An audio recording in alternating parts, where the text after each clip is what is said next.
So welcome to another unboxing video from theplayersaid.com. My name's Alexander, and today we're taking a look at, well, a newish game from GMT Games. This is The Last 100 Yards Volume 2, Airborne over Europe, designed by Mike Denson. This is...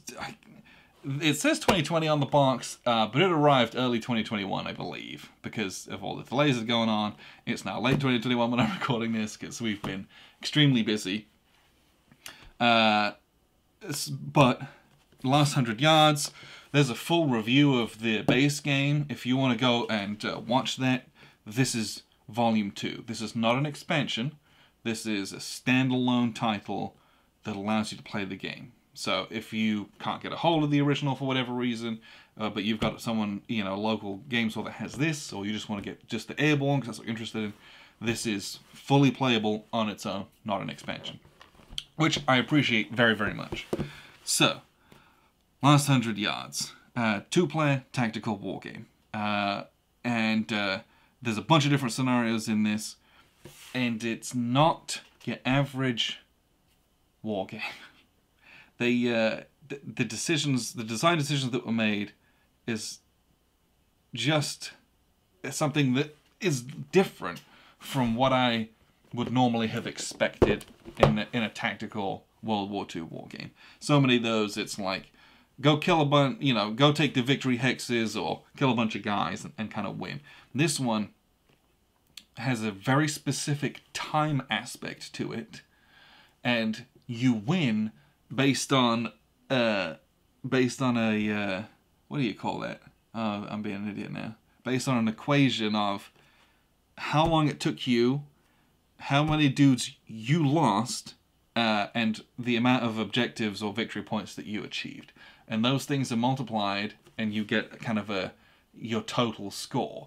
So it basically encourages you to do the mission, to do it quickly, and to do it with as few losses as possible. And the game is balancing those three things. So it's a very, very, very, very cool, and I don't know, the victory conditions force you to focus on this game in a slightly different manner that you would on other ones. So, enough of that said, let's take a look at what we get in the Airborne version. First off, really cool artwork. We love, love, love. Love, love, love. So, Airborne over Europe. This is going to be, let me just make sure. Okay, good, that's scenarios. Oh, that's series rules. Oh, interesting. Okay. Series rules 1.1. So this is just regular matte paper. Kind of a bit of a chunky rule book. Kind of what you would expect from a pretty crunchy tactical war game. So, all in all, we're looking at... we don't need to design our own missions to start with. A little index, full index, thank you. We love that. More games need that. We don't need the optional rules. So if you're looking just to kind of set up and play, it's 28 pages of rules for the series rules. That's a lot. But everything is explained in great detail. And in the early scenarios, you're not going to use half that stuff. You know, the first scenario is like an introductory one where you won't use any armor units. I don't know how much armor there is in the Airborne game anyway, honestly, but oh, there's a little bit, having said that, but this is the Airborne over Europe rules. So we've got different terrain types, line of sight, and lots of examples of play, diagrams, and how to play, which is probably a pretty nice way to learn this. If you just set it up and walk through those as you're supposed to, that's probably a pretty nice way to do it. And I would probably recommend that. The playbooks are usually extremely good for doing that. So, we have... So this is the replacement counters and maps. And that's a big reason... excuse me. This is the big reason why the game was delayed. It says 2020 on it. We didn't get this till like spring, I think spring of 2021. Because there were some printing errors, and GMT put together this extra packet, which has replacement geomorphic maps and some replacement counters as well. Because it's like too much to put in a C3I, which they would normally do. So here we've got all these nice replacement counters. Again, Very, very nice. And then, let's see how many maps we've got. Because I think the game includes 12 maps. And hopefully it's not all of them. Oh, it might be. 1, 2, 3, 4, 5, 6. And these are dual-sided. So that's the 12. So I think it's all the maps. I think we're going to toss out all the maps from here. With that being said, we have here, let's see. These counters are replacements for the corresponding counters in the last 100 yards. Whether that's errata or balances, I'm not quite sure, so we're going to keep those. But the rest of these are sheet 5. Oh, gosh, there's lots of counters in this. So, let's have a little look at our counters. These are all printed on very thick grey core counters, and the images and diagrams are really, really nice. Love, love, love it. The artwork's excellent on them. And these are... I'm trying to be careful here. The new, whoever GMT uses, those just basically fall out of the counter sheet. And look, there's no nubs on them. I think this is one of the few games of theirs, or of anyone's, that the base game I don't think I clipped it, because it doesn't need it. And I almost never say that about war games. I almost always clip them anyway if I find myself watching a movie or doing something, I just got some spare time, I'm like, oh, sod it, why not?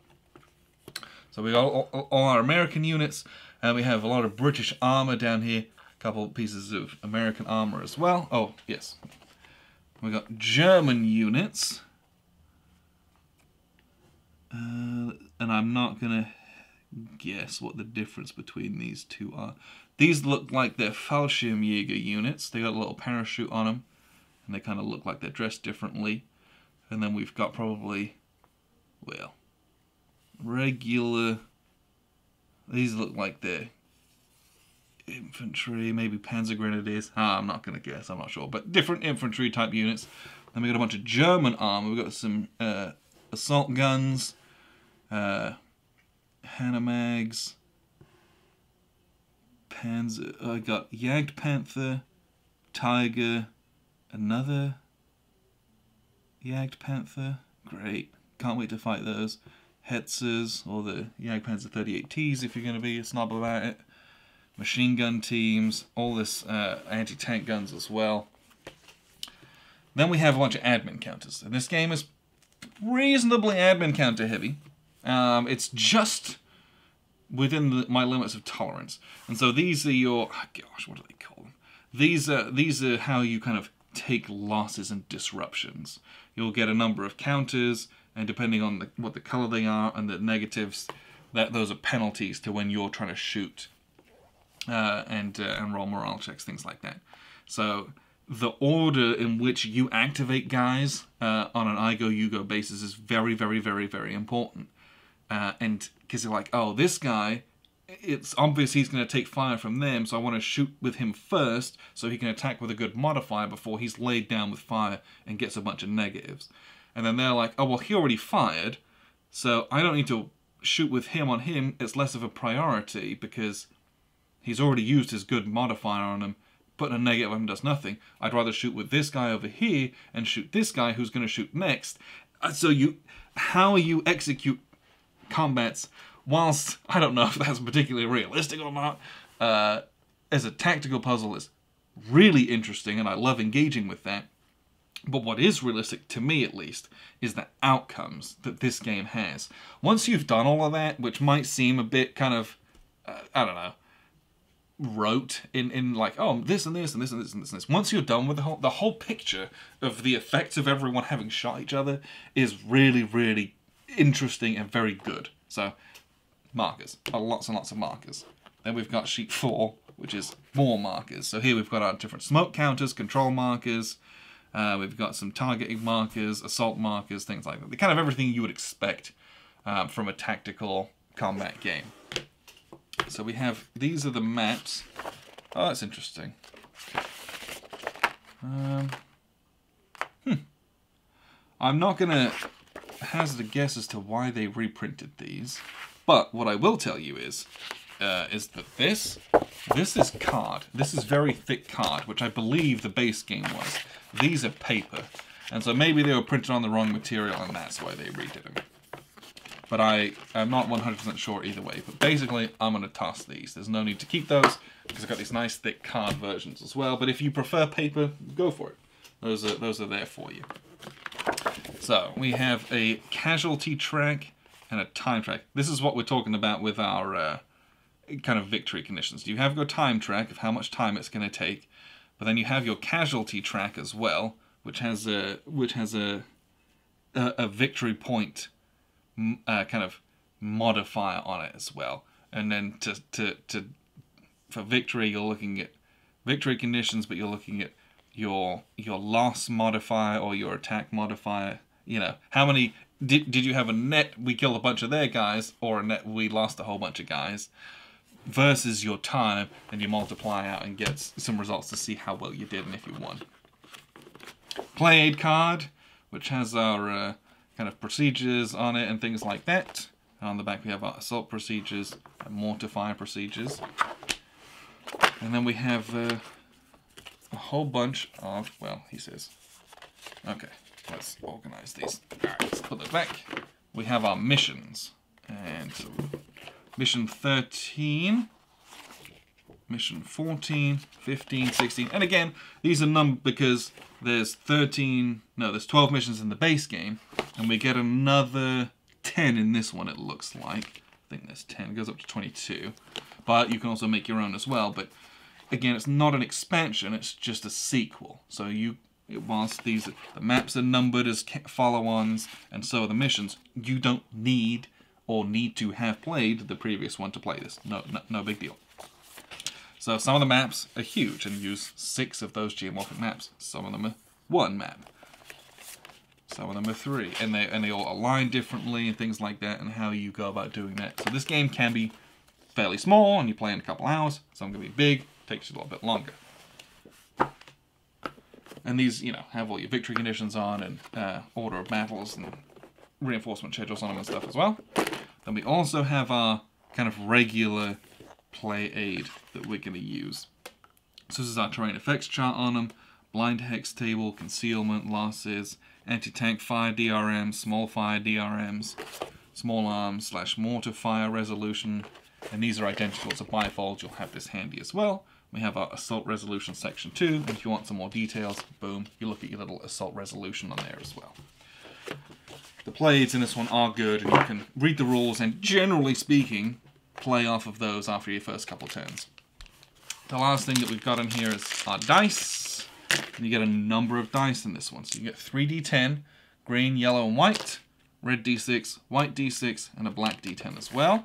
I think everything else in here is just a shipping insert, which we can get rid of. What I will tell you is that this is a 2-inch box, and cramming everything back into here once it's all punched is doable. Do I have it with me? Not to hand. Oh, it's right here. This is my copy of Last 100 Yards.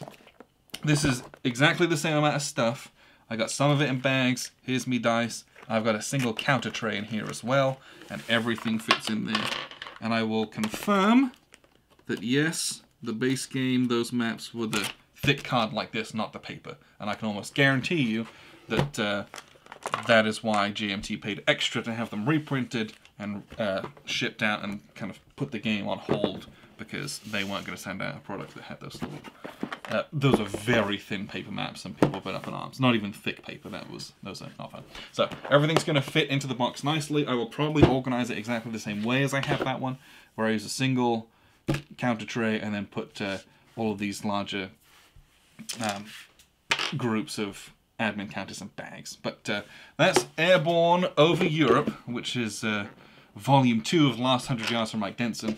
Again, go watch the full review of the base game. You'll get an idea of how the game works, and if this might be something you'd be interested in. As this series progresses, I'm really enjoying it. I like the way that this game plays, and the components are very nice to play around with as well. So, appreciate you guys tuning in. I've been Alexander from theplayersaid.com.